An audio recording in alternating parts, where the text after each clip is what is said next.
A gente tem que ver os que tem a thumbnail chamativa, velho. Oxi. Gol do Internacional, é isso aí. 1-0 em cima do Cuiabá. Parabéns. O mentor tem inglês. Aí, ó. Então é isso mesmo, velho. Que bucha, velho. Vamos lá, então. Vocês conferem ver se vai sair áudio aí. Tudo certinho. SCP-783. That it was a Croquette Man. SCP Animation. Deixar meu like aqui do Dr. Bob, né, velho? Meter aquela qualidade de lei. O Inter tá ganhando, velho. Esse é um dos que tem a legenda boa. Boa noite, Lair. Vamos ver então o Croquette Man, o homem torto. A kindly-looking old woman is carrying groceries into her home. When she closes the door, a crack forms in the wall, and a tile slides down off her roof, crashing to the ground and shattering. The next day, the local builder seems confused. He just fixed a similar problem a week ago at another house, and another the week before that. He'll patch this crack just like he did before and repair the roof, but as he does so, he can't help but think he'll be at another house with the same problem soon. Old people are like this sometimes, though, breaking things on purpose to get someone to come visit them. Oh well, as long as the money is right, he'll keep doing the repairs. Exato, pagando bem. The old woman is in bed when she's woken up by something falling onto her face. A crack is opened in the ceiling right above her bed, and plaster is falling on her. What is happening to this house? She would have to call the builder again in the morning and let him know that it was getting worse. She gets up to clean the plaster dust off her face, but stops halfway to the door. Was that a noise she heard? It sounded like it was coming from downstairs. Another noise. She definitely heard something. Is someone in her home? Hello? She cries out. Whoever you are, you better go. My husband is going to be home any moment, and he won't be happy. The noises seem to have stopped. Maybe she was imagining things. Who would rob a poor old woman, after all? She didn't have anything worth taking. She still needs to wash the plaster off her face, though. She listens for a moment, and when she doesn't hear anything else, she opens the bedroom door and screams. The next day, a child stands in front of the house with a look of shock. Was there an earthquake? How could a house end up like this? They ring the doorbell, but there's no answer. They knock on the door and are surprised to find that the door is open. Grandma? The child cries into the quiet house. No response. The child enters and looks around. The house is a mess. Chunks of plaster have fallen off the walls and ceiling. Shelves have fallen over, spilling their contents. And there's broken glass from shattered light bulbs everywhere. The boy looks up the stairs and can see that his grandmother's bedroom door is open and the light is on. Grandma, are you up there? Still no response. The child nervously starts up the stairs, gripping the railing tight. Uma casa vai cair em cima de tu, hein, velho? And step into the sliver of light coming from the cracked door. The child pushes the door open to find their grandmother on the floor. Only, it isn't their grandmother. Whatever this is looks like their grandmother, but like she has been stretched and twisted, her body bent at angles where no joints exist. The child is paralyzed with fear, unable to do anything but stare. But the nightmare isn't over yet, because their grandmother is still alive. Sadly, reports like these are all too common in this small town that is plagued by attacks from SCP-783, also known as the Crooked Man. SCP-783 is an extremely dangerous anomalous creature that is currently plaguing the population of Tembe, a small rural village in Oxfordshire, England. Every 12 years during the fall and winter months, SCP-783 will engage in a period of hostile behavior that lasts for roughly 70 days, during which time it will target and attack people who are indoors and alone after sunset. Those targeted by SCP-783 will find that the building they are in rapidly deteriorates, causing damage and creating structural integrity issues. These often appear as cracks on the outside of the building that lead to the buildings taking on a crooked appearance. Unfortunately, while the SCP Foundation is aware of both the location and the periods within Não which dá pra conter, né, velho? SCP-783 operates, it has so far been unable to prevent any attacks. Additionally, the Foundation has yet to be able to produce either an image or even a physical description of SCP-783 due to the effect it has on recording equipment. Cameras set up to capture the anomaly produce only distorted or corrupted footage, leaving its appearance a mystery. Victims targeted by SCP-783 meet a fate that is, in many ways, worse than death.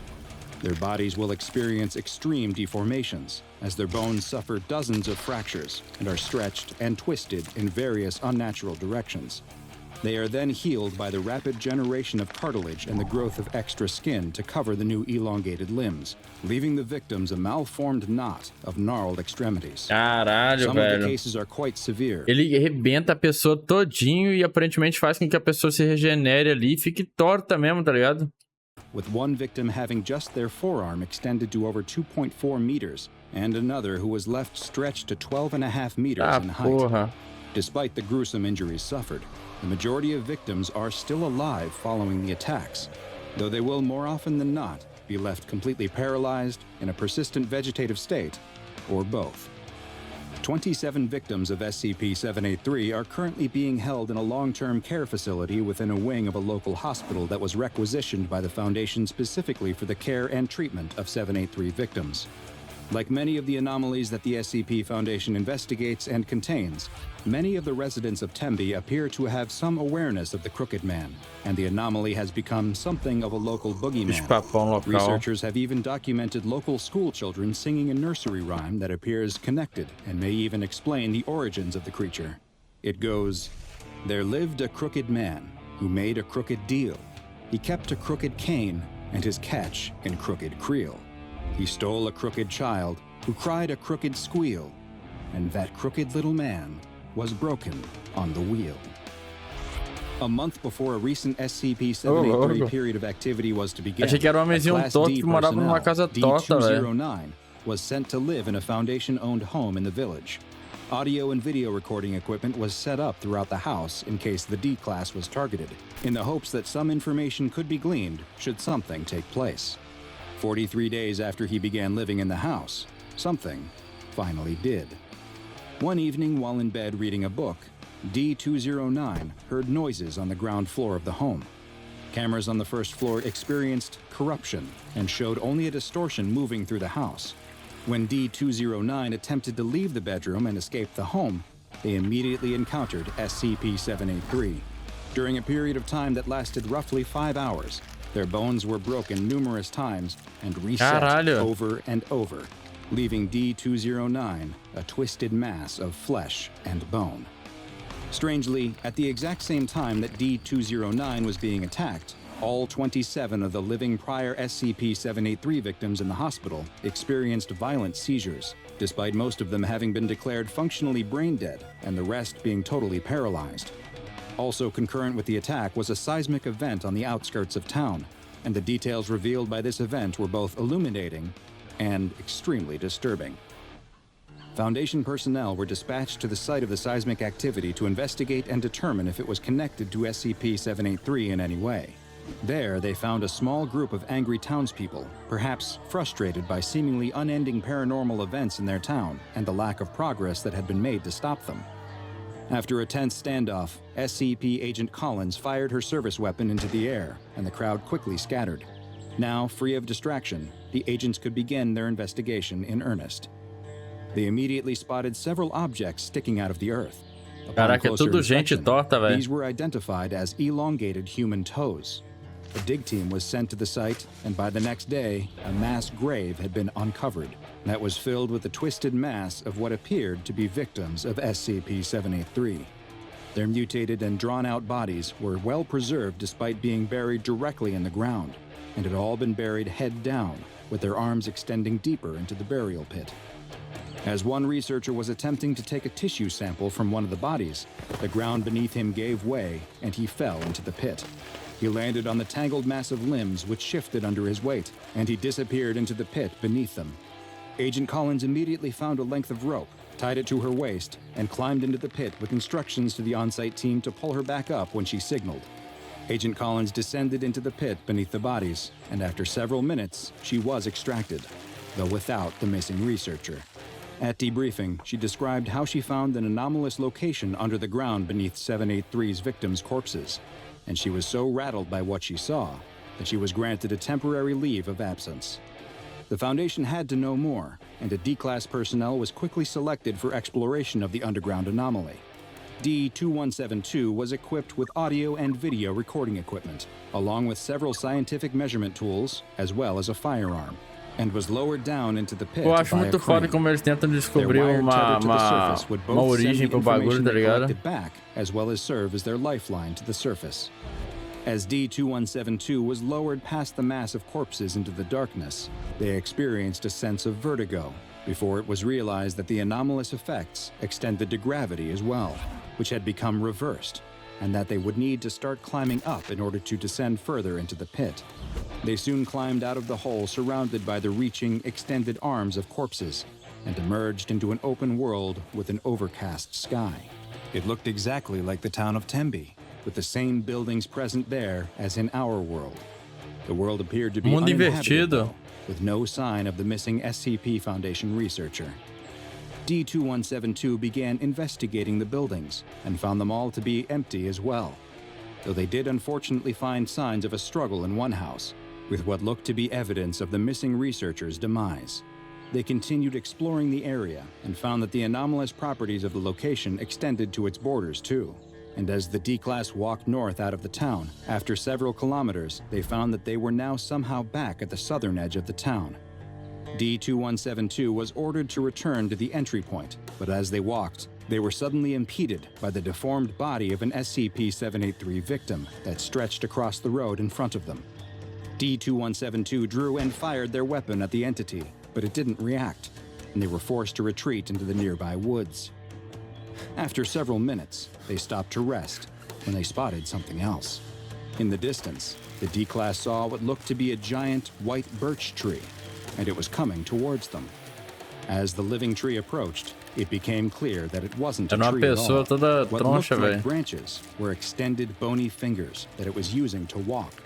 The long branch-like fingers were coming out of the top of the tree, where D-2172 could see their origin.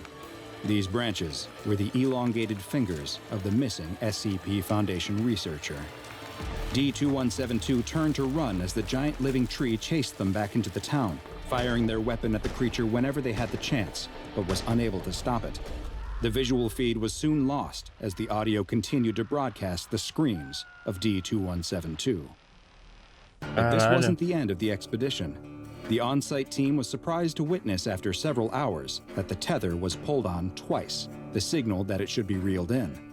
A medical team was sent to the site since it was assumed that D-2172 would need immediate care, and the team began reeling in the line. After several minutes, they spotted the harness that should have been strapped to D-2172, but with nothing in it. They continued to pull, but the harness became stuck on the mass of corpses in the pit. They then noticed that it wasn't actually stuck. There was a hand holding onto the harness for dear life. It was D-2172's hand. The team kept pulling as D-2172's arm kept stretching out of the pit to a length of over 3 meters. But eventually, the resistance became too much. D-2172 lost its grip, and it was seen sinking back into the mass of corpses inside the pit. Following this expedition, it was determined that only special operations teams and mobile task forces would be used to explore the dangerous anomalous location in the future. At least 3 such expeditions have been undertaken, though the details remain classified for the time being, and perhaps it is for the best if they remain so. The SCP Foundation will continue to monitor the town of Tembe in an attempt to learn more about SCP-783 and hopefully discover a means to contain it and its related phenomena. Due to the difficulty in containing the anomaly, it has been classified as tether, and a local building adjacent to the Tembe Hospital has been requisitioned and designated as Provisional Site 5 in order to accommodate the increased Foundation presence. As the SCP Foundation continues to research this mysterious and highly dangerous anomaly, any victims of SCP-783 are to be retrieved, their injuries cataloged, and then their bodies are to be incinerated. Now go and watch another entry from the Ô, files louco. of É Dr. verdade, se Bob, tacar and make fogo sure nesse you buraco aí, subscribe que and dá, turn hein? on notifications so you don't miss a single anomaly as we delve further and further into the SCP Foundation's classified archives. Pô, maneiro, maneiro, velho. Pô, SCP é muito foda, mano. Toda a mitologia em volta aí da fundação aí desses creepypasta, acho do caralho, mano. Sensacional. Provavelmente pegar fogo. Mas vai pegando fogo infinitamente, né? Que nem um Fire Punch lá, não é, velho? Sei lá, não acho que vai queimar os corpos tudo até, sei lá, tá ligado? Enfim, show de bola, velho. Parabéns ao Dr. Bob aí, a animação ficou fantástica também. Ele deve manter o fogo de volta. É verdade, ele inverte quando chegou na parte, realmente. Isso é muito doido, cara. Enfim, muito pica.